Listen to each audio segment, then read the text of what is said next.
अभी recently Binance ने announce करी है एस्टर कॉइन की लिस्टिंग, जिसको मुझे लगा कि भाई ज़रूरी है आप लोग के साथ डिसाइड शेयर किया जाए। 31 मिनट्स अगो पहले ये न्यूज़ आई थी। स्पॉट में लिस्ट कर रहे हैं सीजेड इसको यहाँ पर बाइनेंस पर। और अगर आप नोटिस करोगे जो नेटिव डेक्स पूरा एक एस्टर है, आपको अगर पता हो तो आजकल डेक्स का बहुत ज़्यादा वो चल रहा है। और अगर आप देखोगे वॉल्यूम भी इसकी काफ़ी ज़्यादा है, 500 बिलियन के अराउंड पहुँच गई है। ठीक है, 100x तक का आप ट्रेडिंग कर सकते हो एस्टर पे। तो डेक्स का नया दौर आया हुआ है, हर कोई इस डेक्सेस को पकड़ना चाह रहा है, चाहे वो लाइटर हो चाहे हाइपर लिक्विड हो।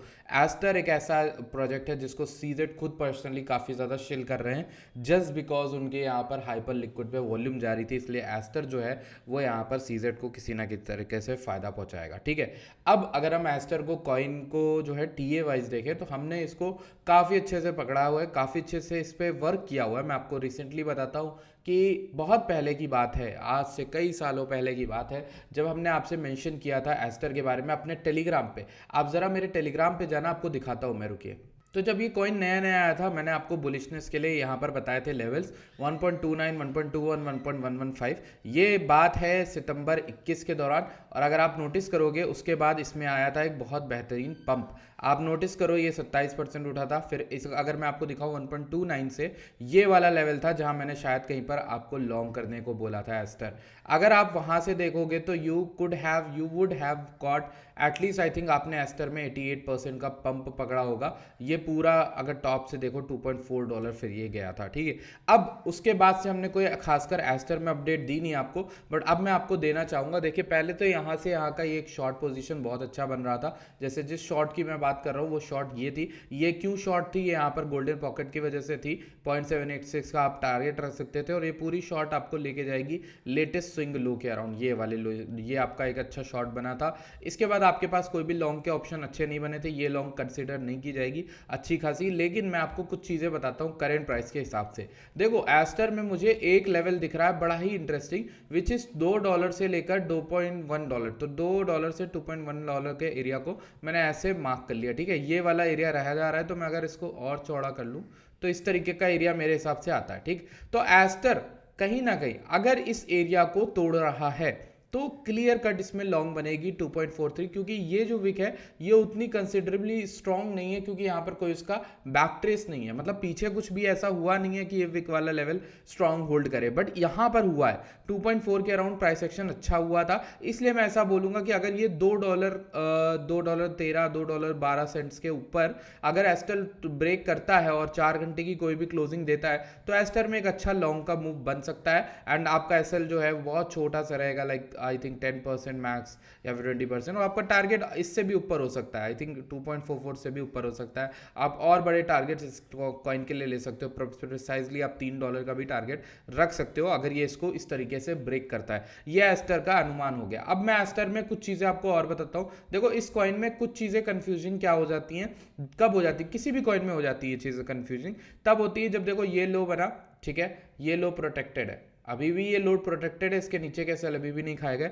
ये लो भी प्रोटेक्टेड है, इसके भी एसएल नहीं खाए गए, तो ये एक लो बना, इसके नीचे के भी एसएल अभी तक मार्केट ने नहीं खाए। तो अब ये क्या बताता है? ये हमें एक चीज़ बताता है भाई, ये कॉइन जो है वो अभी तक इस दरमियान से पूरा नीचे से सितंबर के शुरू से अब तक अभी तक बुलिश ही है रादर देन बेरिश। ठीक, अब एक लौता इंस्टेंट इसमें बेरिशनेस का ऊपर से दिखता है, जो कि जिसके बाद ये काफ़ी गिरा अभी, वो मैं आपको दिखाता हूँ वो इंस्टेंस कौन सा था। ठीक, अब देखिए, पहला इंस्टेंस जो हमारा यहाँ पर होता है, ये वाला जो हाई मार्केट ने बनाया एस्टर की 2.43, ये वाला हाई, ये टूटा नहीं। इसके ऊपर एक नया हाई बनता तब तो ये अप ट्रेंड बड़ा अच्छा स्ट्रॉन्ग बनता, बट ये हाई नहीं टूटा एंड मार्केट यहाँ पे फेल कर गई इस लेवल को लेने के लिए। तो ये यहाँ पर 2.27 तक गया, जिसकी वजह से आपको बेरिशनेस मिल गई। एक सिंगल कैंडल में आप यहाँ पे शॉर्ट बना सकते थे और वो शॉर्ट आपको 1.7 तक लेके गई। खैर कोई बात नहीं, अगर आप यहाँ पर शॉर्टनेस देख रहे हो तो ये बेरिशनेस थी। ठीक है, अब एस्टर में इसी बेरिशनेस को तोड़ने के लिए क्या कंफर्म चाहिए? देखो, नीचे से तो ये सिग्नल देता आ रहा है कि ये अप ट्रेंड में है,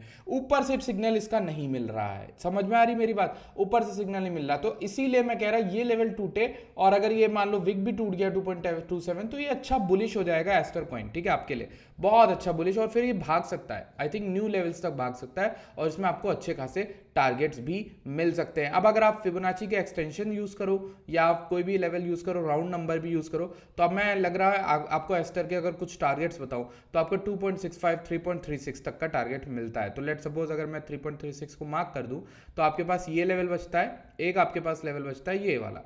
तो इन दो लेवल्स पे मेरा टारगेट रहेगा अगर एस्टर यहां से भागता है तो। ठीक, इन केस एस्टर यहां पर फिर से फेलियर दिखाता है और इस लेवल के नीचे फिर आता है, तो आपकी एक शॉट बनेगी with stop loss this, and target अब आपका पता है क्या होगा, टारगेट आपका वही होगा जो मैंने आपको बताया कि ये जो लोज रिस्पेक्टेड हो रहे हैं, ये जो लोज रिस्पेक्ट, इसके नीचे का टारगेट रहेगा, इसके नीचे आने का, मतलब एसएलएनटी करने आए, इसके नीचे एसएलएनटी कर रहा है, ये सब लेवल जो है आपके शॉर्ट्स में खाली है, क्योंकि यहाँ पे लोग लिक्विडेट होंगे पक्का, जो लोग भी लॉन्ग लेकर बैठे हैं वो लोग वहां पर लिक्विडेट होंगे। इसलिए इस तरीके से मैं इस प्रोजेक्ट में सोच रहा हूँ, अपनी सोच रखता हूँ। ठीक है, अब चूंकि इसके पीछे सीजेड बहुत तगड़ा शीलिंग कर रहे हैं, तो हो सकता है ये कॉइन और भी ज्यादा उठता चला जाए, इसलिए मैंने आपको टारगेट्स वगैरह दे दिए पोटेंशियल। और ऐसा ना करना कि भाई टारगेट से ज्यादा भी उम्मीद लेकर चल लो, इतना टारगेट्स बहुत है, कॉइन का मार्केट कैप काफी उठ चुका है। ठीक है, तो आपको इस चीज का भी ध्यान रखना पड़ेगा। एस्टर की एक कवरेज थी, आई hope you guys enjoyed the video. अगर अच्छी लगती है, वैसे तो जनरली बाइनेंस पे लिस्टिंग के बाद कॉइन्स काफी खराब रहे साइकिल में, देखते हैं एस्टर के साथ क्या होता है। अगर आपको अच्छी लगती है वीडियो, प्लीज टेलीग्राम की लिंक आपको डिस्क्रिप्शन में मिलेगी, ज्वाइन करो, क्लिक करो, और हमारे DYDX ट्रेडिंग चैनल को मत भूलो, क्योंकि आज चल रही है 6 तारीख और ये चैलेंज खत्म हो जाएगा 10 तारीख को। ध्यान रखो इस बात को, 12 बजे रात को ये चैलेंज खत्म हो जाएगा। और अभी तक हमारे जो टॉपर्स हैं इस चैलेंज के वो कौन है, विनय गुप्ता 88 परसेंटाइल लेकर चल रहे हैं, यहाँ पर एक थर्ड पे लेजेंड है करके वो चल रहे हैं, और यहाँ पर सेकंड पे ये भाई जुआ लाख करके चल रहे हैं। देखते हैं जुआ लाख की एलिजिबिलिटी पूरी है कि नहीं, नहीं दिखा रहा है क्योंकि इनकी 10,000 वॉल्यूम नहीं है। लीजेंड भाई की पूरी है, तो ये 500 पा सकते हैं अगर अभी के हिसाब से देखें, और ये 400 पा सकते हैं इस तरीके से। तो आप समझ गए होंगे कि जो भी 3 लोग इसके टॉप पे उनको तो मिलेगा 500 400 300, इसके अलावा 200 मिलेगा फोर्थ आने वाले को, और 100 मिलेगा यहाँ पर फिफ्थ से लेकर 10th आने वाले को। मतलब 5 लोगों को $100 फ्री मिलेंगे, और इन तीनों को 500 400 और 300 मिलेंगे। तो मैं आपको इसीलिए इस चैलेंज में हिस्सा लेने के लिए बोल रहा हूँ, प्रोत्साहित कर रहा हूँ, क्योंकि अगर आई चैलेंज गया तो फिर इसके बाद आपका जो इसमें रिस्पॉन्स होगा उसी से हम और चैलेंज आपके लिए ला पाएंगे, हर महीने करने की कोशिश करेंगे। So that's all for today's video. I hope you guys enjoyed the video. If you guys love the video, make sure subscribe to the channel, make sure like the video. I will see you guys in next video. Bye bye, take care.